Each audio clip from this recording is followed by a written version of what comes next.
What becomes of our loved ones when they pass away?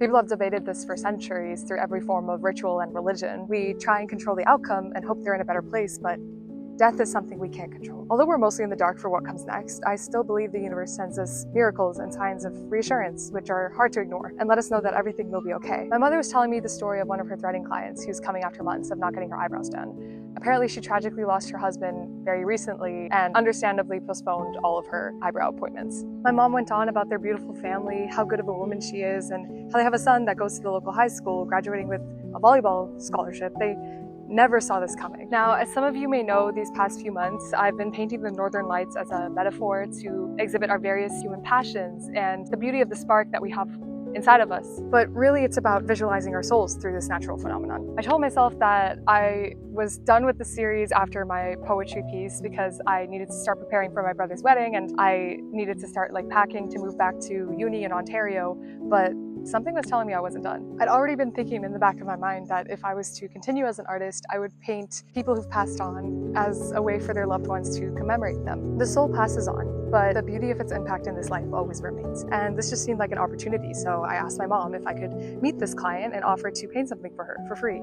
I know that art can be healing, and I hoped that I could execute this idea I've already been considering and make a meaningful impact for her family. When the client came later that day, I met with her after my mom finished doing her eyebrows and nervously told her about my idea. She was taken aback and remarked that this feels very serendipitous and pulled out her phone. She said, "The night that he died, this is what appeared in the sky." And she proceeded to show me pictures of the most incredible, vibrant display of northern lights right outside her house. Where we live, it's not common to get such bright displays of color in the sky since we're in southern Alberta. I rarely see anything but faint green dancing across the sky. Truly, I can never actually say that I've ever seen the northern lights despite me making this whole series about them, but this was a fiery pink and red, nothing like I've ever seen. She continued to say, "They started near my house and stretched all the way to my mother-in-law's house in Manitoba, and that's when I knew this was something I was meant to do for her. And this might be the most challenging thing I've painted in this series.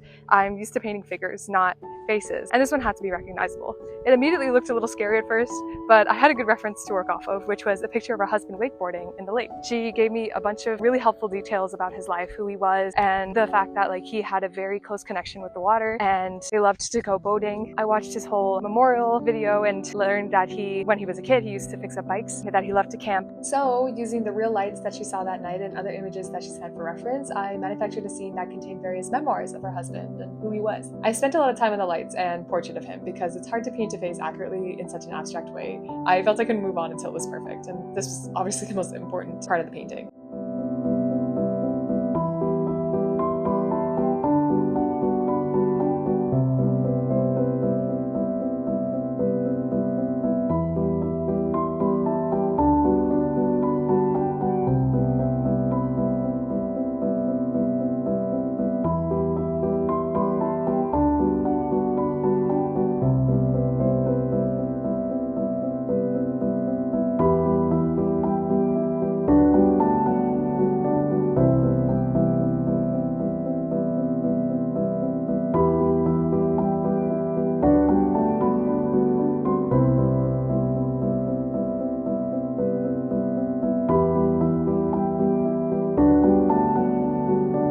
Finally, I was happy with the sky and moved on to developing the foreground, which is a place where the family went wakeboarding one summer. The picture she gave was in the daytime, but I painted it at night to match the scene.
Finally, I got to the campsite and added a bike leaning against the yellow tent as a reference to how he fixed up all the bikes in his neighborhood when he was younger.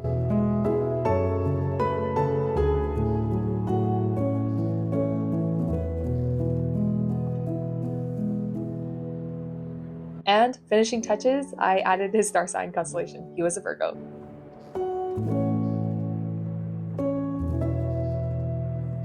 A week later, it dried, and I varnished it and handed it off to her, and she loved it, and gave me permission to post this.